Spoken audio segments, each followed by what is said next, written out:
My name is Mike Tack. I work at Kohl's department stores as the senior manager of leadership development. And the reason we are talking today is because we started talking a while ago about a concept that now I've been thinking and reflecting on a lot, and I wanted to pick up that thread of conversation again. Uh, we started talking about an idea, uh, not yet fully formed, about self-aware teams. And the basic shape of that idea, as I remember it, was: is there a different role that managers and leaders can play uh, in developing teams to a place where they can be self-managing or self-healing or self-supporting, rather than always expecting that the leader needs to actively manage or support or lead? Um, can we get a little more meta with how we develop teams? Um, and so uh, I don't want to talk about that myself here to start, but I'm curious if you've been reflecting on it a little bit, or maybe what started that conversation for us in the first place. Maybe you want to paint some background about some of the problems you're trying to solve for, or some of the things you're trying to achieve in your environment. Yeah. Well, I don't know if anybody has really solved this problem, but the way I think about it is I think in order for any of that to happen, in order for any team to become like functional and just go off on its own, I don't think it's possible without the intentional support and actions of a leader. Like, I don't think it is possible for a team to just coalesce and be amazing and do all of these things without a leader that sets the environment and the culture for that to happen. I just don't find it possible. And it's crazy that we're still talking about like some really basic tenets of just like life, which is it has everything to do with trust.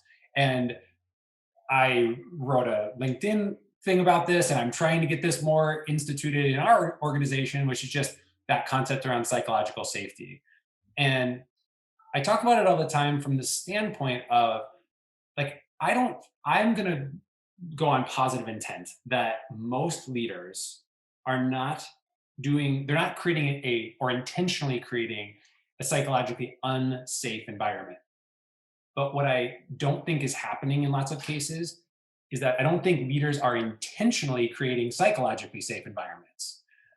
And I think in that world where you do that and you do it well, that is the necessary step in order to get teams to be, self-healing and self-driving, and they bring things to you and they surface problems. Like, to me, it's like every problem can almost come back to that. If you're like, well, why,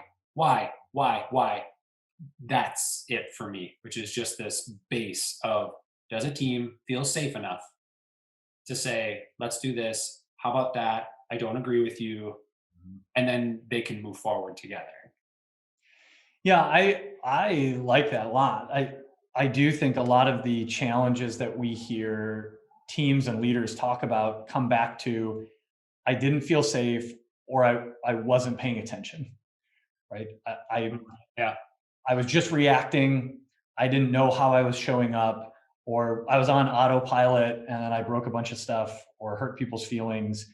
Uh, but the safety piece drives a lot of that reaction. When we don't feel safe, now we react to keep Hmm. ourselves safe. Now we react defensively. Um, and so there's a duality here to this conversation that's really interesting, right? Which is, I think initially there is a very important active role of a leader to create the foundational environment that allows for a high functioning team. My question is, if we can do that, if we can check that box, which is a big if, as you said, there's a lot of problems out there. There's a lot of that space where that's not happening.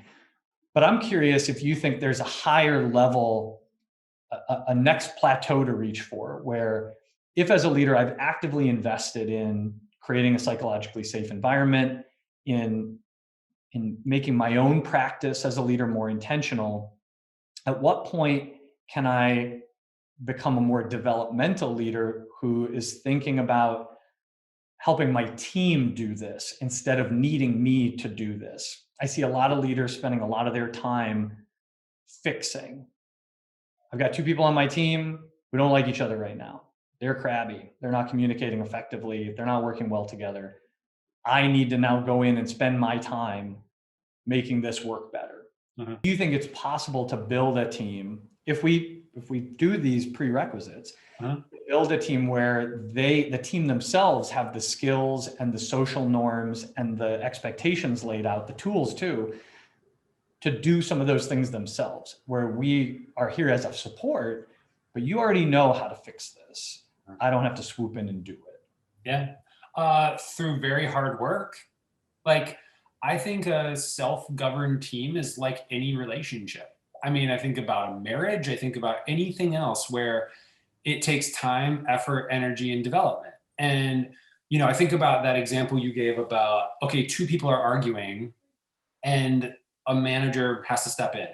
Well, if there is some established base with those folks to say, hey, as a unit, here's what we're going to do. Like, when there are times of strife, this is how we're going to handle it. We spend enough time to realize, like, here's who I am as a human being, here's who you are as a human being, and there's mutual respect there to say, let's treat each other like that, not as cogs in a system. To me, it's entirely possible to do any of that, to have that team who says, all right, I don't need somebody else to interact on my behalf because I know what that person's all about. I know why they do what they do. And I know when things are strange, and I'm going to give them the benefit of the doubt to then say, that wasn't like you. And it made me feel very strange that you went that direction. Like, can we talk about it? And that being normal, like, and having and approaching those uncomfortable moments being just a part of how this works. And I go back to relationship, like any high functioning relationship, you're having those moments where you say, like, we're off, I'm off, you're off, and let's work at this together. But my point in all of that being is that when you're going 1,000 miles an hour, and I think currently as of this date, which is the end of May 27th of 2021, it has been pedal to the metal for over a year with people just trying to figure stuff out. And if you don't intentionally step off of that treadmill to evaluate and actually develop yourselves and develop as a team, you're just going to get sucked into the work and forget all about everything else. And so to me, it's all about intentionality, whether that's through formal development, classes, coaching, or whatever, or through just like spending time together.